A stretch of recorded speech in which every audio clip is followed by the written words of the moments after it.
तमाम देखने और सुनने वाले अहबाब हज़रात को अस्सलाम वालेकुम। उम्मीद करता हूँ कि आप सब खैरियत से होंगे। मैं आज आपके लिए छोटी परी का अमल लेकर हाज़िर हुआ हूँ, जो नहायत ही आसान और आज़मूदा अमल है। इससे आप छोटी परी की हाज़िरी ले सकते हैं और इससे हर जायज़ नाजायज़ काम ले सकते हैं।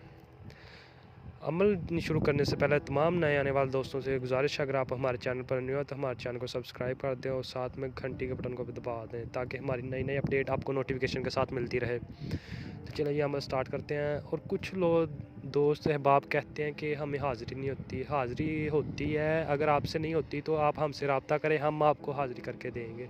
आप कोई ना कोई पॉइंट मिस कर देते हैं तो आपको हाज़िरी नहीं होती। अगर आपको हाज़िरी नहीं होती, हमारा ये नंबर है, आप इस नंबर पर रब्ता करें, हम आपको हाज़िरी के लेके देंगे इंशाल्लाह। चलिए अमल स्टार्ट करते हैं। आपने ये मंत्र आपको नज़र आ रहा है, आपने ये मंत्र 515 बार ये मंत्र आपने पढ़ना है।